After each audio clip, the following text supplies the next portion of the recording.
students, welcome back to Bosco Campus Vision. In the previous session, we discussed the various e-governance initiatives in India. So in this session, we will look into the various e-governance initiatives in Kerala. So as we know, the government of Kerala has already implemented many citizen-friendly e-governance projects. The main or the broad objectives of e-governance in Kerala are: the first one is delivery of high-quality citizen-focused services. So നമുക്കറിയാം കേരളത്തിൽ തന്നെ ഒത്തിരിയധികം governance initiatives implement ചെയ്തിട്ടുണ്ട്. So ഇത് implement ചെയ്തതിൻ്റെ ഉദ്ദേശം എന്താണെന്ന് വെച്ച് കഴിഞ്ഞാൽ കുറേയധികം ഒബ്ജക്റ്റീവ്സ് അച്ചീവ് ചെയ്യാൻ വേണ്ടിയിട്ടാണ്. സോ അത്തരത്തിലുള്ള ഒരു ഫസ്റ്റ് ഒബ്ജക്റ്റീവ് ആണ് delivery of high quality citizen focused services. അതായത് പബ്ലിക്കിന് അല്ലെങ്കിൽ സിറ്റിസന് ഹൈ ക്വാളിറ്റി സർവീസസ് ഡെലിവർ ചെയ്യുക അല്ലെ പ്രൊവൈഡ് ചെയ്യുക, അതാണ് ഫസ്റ്റ് ഒബ്ജക്റ്റീവ് എന്ന് പറയുന്നത്. Next is improving overall performance of service delivery. So നല്ല രീതിയിലുള്ള സർവീസ് പ്രൊവൈഡ് ചെയ്യുക. സോ അതോടൊപ്പം തന്നെ അതിൻ്റെ പെർഫോമൻസിൻ്റെ ലെവൽ ഇമ്പ്രൂവ് ചെയ്യുക.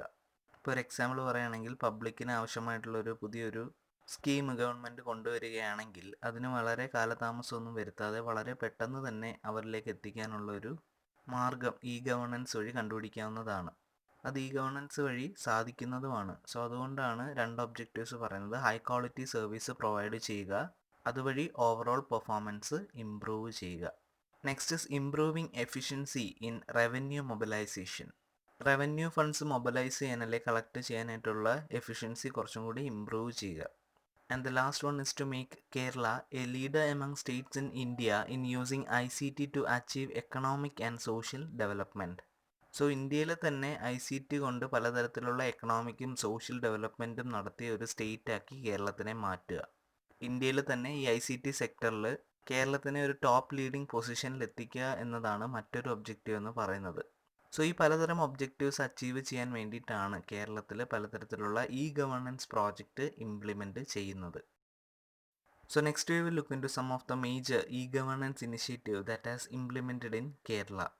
First one is friends, fast reliable instant efficient network for distribution of services. Friends എന്നുള്ള ഇ ഗവേണൻസ് പ്രോജക്റ്റിൻ്റെ ഫുൾ ഫോം ആണ് fast reliable instant efficient network for distribution of services. So the main aim of friends is to create a single window enabling the citizens to pay taxes and other utility payments. So friends എന്നുള്ളൊരു centre നമുക്കറിയാവുന്നതാണ്. Firstly ട്രിവാൻഡ്രത്താണ് ഈ ഒരു project start ചെയ്യുന്നത്. ഇപ്പോൾ കേരളത്തിലെ എല്ലാ ജില്ലകളിലും ഫ്രണ്ട്സ് സെൻറ്റേഴ്സ് അവൈലബിൾ ആണ്. സോ ഈ ഒരു ഇനിഷ്യേറ്റീവ് അല്ലെങ്കിൽ പ്രോജക്റ്റിൻ്റെ മെയിൻ ഒബ്ജക്റ്റീവ് അല്ലെങ്കിൽ ഒരു എയിം എന്ന് പറയുന്നത് ഒരു സിംഗിൾ വിൻഡോ ക്രിയേറ്റ് ചെയ്യുക. അതായത് പബ്ലിക്കിന് പലതരത്തിലുള്ള പേയ്മെൻറ്റ്സും ടാക്സസും ഒക്കെ അടയ്ക്കാൻ സാധിക്കുന്ന ഒരു സിംഗിൾ വിൻഡോ ക്രിയേറ്റ് ചെയ്യുക എന്നതാണ് ഫ്രണ്ട്സിൻ്റെ മെയിൻ എയിം എന്ന് പറയുന്നത്. And it mainly handles bill payments of 8 departments, that is revenue, motor vehicles, civil supplies, local bodies, universities, electricity, water and telephones. So currently 8 ഡിപ്പാർട്ട്മെൻറ്റിലേക്കുള്ള ബിൽ പേയ്മെൻറ്റ്സ് നമുക്ക് friends centres വഴി അടയ്ക്കാനായിട്ട് സാധിക്കും. അതിപ്പോൾ യൂണിവേഴ്സിറ്റി ഫീസ് ആണെങ്കിലും electricity bill, water bill, telephone bill, other revenue charges, ഇതെല്ലാം നമുക്ക് friend centres വഴി പേ ചെയ്യാനായിട്ട് സാധിക്കും. So friends is one of the major e governance initiative in Kerala. The next one is Akshaya.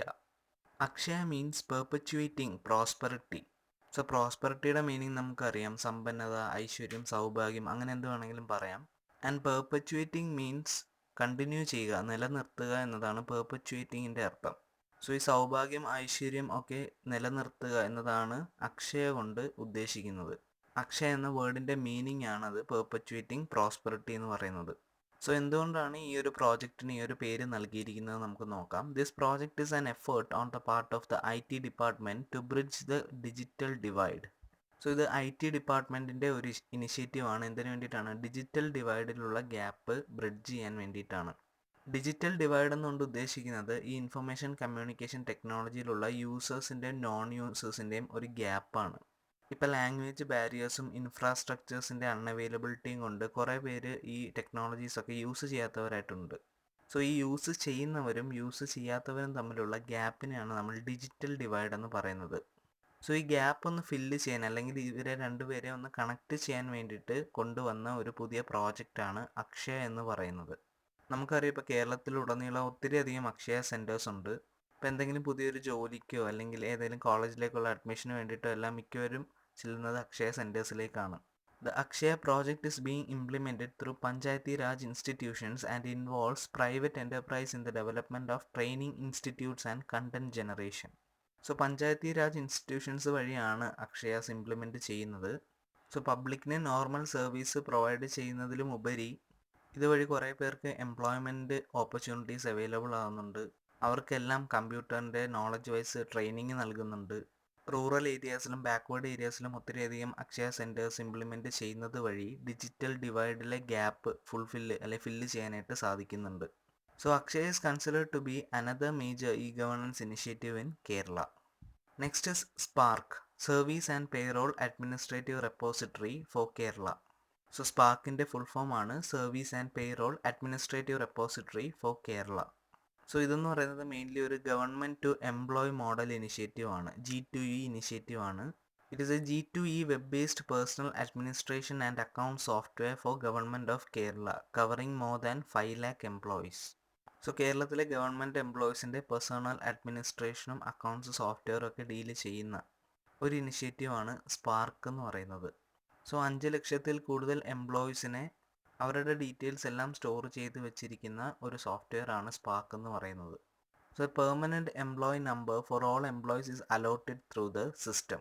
So ഇതിൽ ഇൻക്ലൂഡ് ചെയ്തിട്ടുള്ള എംപ്ലോയീസിനെല്ലാം ഒരു permanent employee number കൊടുത്തിട്ടുണ്ട്. So അത് ഉപയോഗിച്ച് അവർക്ക് ഈസി ആയിട്ട് ഈ ഒരു സിസ്റ്റം ആക്സസ് ചെയ്യാനായിട്ട് സാധിക്കും. Next is citizen call centre. It is the first of its kind in the country and was set up in the state capital. So ഇന്ത്യയിൽ തന്നെ ആദ്യമായിട്ടും അത് കേരളത്തിലെ തിരുവനന്തപുരത്താണ് ഫസ്റ്റ് ടൈമിൽ ഇംപ്ലിമെൻറ്റ് ചെയ്യുന്നത്. സോ സിറ്റിസൺസ് കോൾ സെൻറ്റർ എന്നുള്ള ഒരു ഇനിഷ്യേറ്റീവ് ആദ്യമായിട്ട് കേരളത്തിലാണ് സെറ്റപ്പ് ചെയ്യുന്നത് അല്ലെങ്കിൽ ഇൻട്രൊഡ്യൂസ് ചെയ്യുന്നത്. It provides information on transaction pertaining to various government departments which are required by the common citizens such that government schemes, programmes, entitlements etcetera. So government relate ചെയ്തിട്ടുള്ള പലതരം ഇൻഫോർമേഷൻസും ട്രാൻസാക്ഷൻസും ഒക്കെ പബ്ലിക്കിനെ അറിയിക്കാൻ വേണ്ടിയിട്ട് സെറ്റപ്പ് ചെയ്ത ഒരു ഇനിഷ്യേറ്റീവാണ് സിറ്റിസൺസ് കോൾ സെൻറ്റർ എന്ന് പറയുന്നത്. So just ഒരു ടെലിഫോൺ കോൾ വഴി നമുക്ക് ഗവൺമെൻറ്റിൻ്റെ പുതിയ സ്കീംസും പ്രോഗ്രാംസും എൻറ്റൈറ്റിൽമെൻറ്റ്സും ഒക്കെ അറിയാനായിട്ട് സാധിക്കും. Next is IKM, information Kerala mission. It is another revolutionary initiative of Kerala government. Launched in 1999, it is the single largest computerization program for local bodies involving deploying of software developed in an Indian language in the entire country. So 1999 Kerala government introduce ചെയ്ത മറ്റൊരു ഇനിഷ്യേറ്റീവാണ് IKM, information Kerala mission എന്ന് പറയുന്നത്.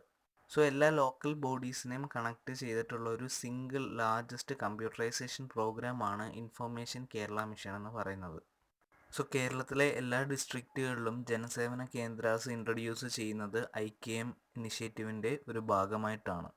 അതുപോലെ തന്നെ IKMൻ്റെ പുതിയൊരു initiative എന്ന് പറയുന്നത് സ്റ്റേറ്റിലെ 5 ഡിസ്ട്രിക്റ്റിലെ മെയിൻ 5 ഹോസ്പിറ്റൽസും കോർപ്പറേഷൻസുമായിട്ട് കണക്ട് ചെയ്ത് ഓൺലൈൻ ബർത്ത് സർട്ടിഫിക്കറ്റ്, ഡെത്ത് സർട്ടിഫിക്കറ്റിൻ്റെ രജിസ്ട്രേഷനുള്ള ഫെസിലിറ്റി ക്രിയേറ്റ് ചെയ്യുക എന്നതാണ്. അതിന് ഈ ഹോസ്പിറ്റൽ കിയോസ്ക് എന്നാണ് ആ ഒരു പ്രോഗ്രാമിൻ്റെ പേരെന്ന് പറയുന്നത്. So these are the main activities that takes place under the information Kerala mission initiative.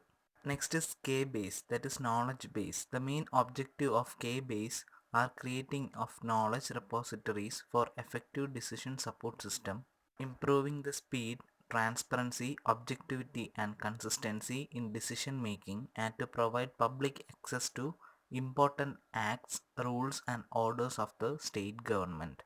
So K-Baseൻ്റെ മെയിൻ ഒബ്ജക്റ്റീവ് എന്ന് പറയുന്നത് നോളജ് റെപ്പോസിറ്ററീസ് ക്രിയേറ്റ് ചെയ്യുക. ഫ്യൂച്ചർ ഡിസിഷൻ മേക്കിങ്ങിന് വേണ്ടിയിട്ട് ഓരോ കാര്യങ്ങളെ കുറിച്ചുള്ള നോളജ് റെപ്പോസിറ്ററീസ് ക്രിയേറ്റ് ചെയ്യുക എന്നതാണ്. സോ ഇതുവഴി ഡിസിഷൻ മേക്കിങ്ങിൻ്റെ സ്പീഡ് കൂട്ടാം, ട്രാൻസ്പെറൻസി കൂട്ടാം, ഒബ്ജക്റ്റിവിറ്റി കൊണ്ടുവരാം, കൺസിസ്റ്റൻസി കൊണ്ടുവരാം. സോ ഇതുവഴി എല്ലാം പ്രോപ്പർ ഡിസിഷൻ മേക്കിങ്ങിനും K-Base ഹെൽപ്പ് ചെയ്യും. അതുപോലെ തന്നെ K-Base പബ്ലിക് ആക്സസും പ്രൊവൈഡ് ചെയ്യുന്നുണ്ട്. എന്തിനു വേണ്ടിയിട്ടാണ്? സ്റ്റേറ്റ് ഗവൺമെൻറ്റിൻ്റെ ഇമ്പോർട്ടൻ്റ് ആക്ട്സും റൂൾസും ഓർഡേഴ്സും ഒക്കെ ആക്സസ് ചെയ്യാനുള്ള ഫെസിലിറ്റിയും പബ്ലിക്കിന് K-Base വഴി ലഭിക്കുന്നുണ്ട്. So K-Base is considered to be another major initiative of e-governance in Kerala. So we have discussed some of the major and successful e-governance initiatives in Kerala. But other than these initiatives, Kerala has some of the major achievements in ICT sector. So some of the major achievements of Kerala in information communication technology sector includes first one, India's first e-literate district. ഇന്ത്യയിലെ ആദ്യത്തെ digitally സാക്ഷരത നേടിയ ജില്ല എന്ന് പറയുന്നത് മലപ്പുറമാണ്. So India's first e literate district is Malappuram. Next is India's first fully computerised district collectorate, that is Palakkad. Palakkad district collectorate ആണ് ഇന്ത്യയിലെ first fully computerised district collectorate എന്ന് പറയുന്നത്. Next India's first and second fully computerised grama panchayats, that is Vellanad and Thallikulam. Trivandrum ഡിസ്ട്രിക്റ്റിലെ Vellanad and Thallikulam ഗ്രാമപഞ്ചായത്താണ് ഇന്ത്യയിലെ first and second fully computerised grama panchayats എന്ന് പറയുന്നത്. Next India's first e literate village, that is ചാമ്രവട്ടം. Malappuram ഡിസ്ട്രിക്റ്റിലെ ചാമ്രവട്ടം വില്ലേജ് ആണ് ഇന്ത്യയിലെ ഫസ്റ്റ് ഇ-ലിറ്ററേറ്റ് വില്ലേജ് എന്ന് പറയുന്നത്. And Kerala is the first state with 99% of its high school having modern computer labs. So 99% ഹൈസ്കൂൾസിലും മോഡേൺ കമ്പ്യൂട്ടർ ലാബ്സ് ഉള്ള ഇന്ത്യയിലെ ഫസ്റ്റ് സ്റ്റേറ്റ് ആണ് കേരളം എന്ന് പറയുന്നത്. And it is also the first state to use EDUSAT for online learning solutions. ഇപ്പോൾ മിക്ക സ്റ്റേറ്റുകളും use ചെയ്യുന്ന എഡ്യൂസാറ്റ് എന്ന് പറഞ്ഞ ഓൺലൈൻ ലേണിംഗ് ഇനിഷ്യേറ്റീവ് ആദ്യമായിട്ട് കൊണ്ടുവന്നത് കേരളത്തിലാണ്. സോ ഇത്രയും അച്ചീവ്മെൻറ്റ്സ് നോക്കിക്കഴിയുമ്പോൾ തന്നെ നമുക്ക് കേരളവും ഇ ഗവേണൻസും തമ്മിലുള്ള ഒരു റിലേഷൻഷിപ്പ് നന്നായിട്ട് മനസ്സിലാക്കാൻ സാധിക്കും. So other than the major initiatives, these are some of the major achievements of Kerala in information and communication technology sector. So in this session we discussed the major e-governance initiatives in Kerala and the major achievements of Kerala in information communication technology sector. Hope all are clear with the topic. Thank you.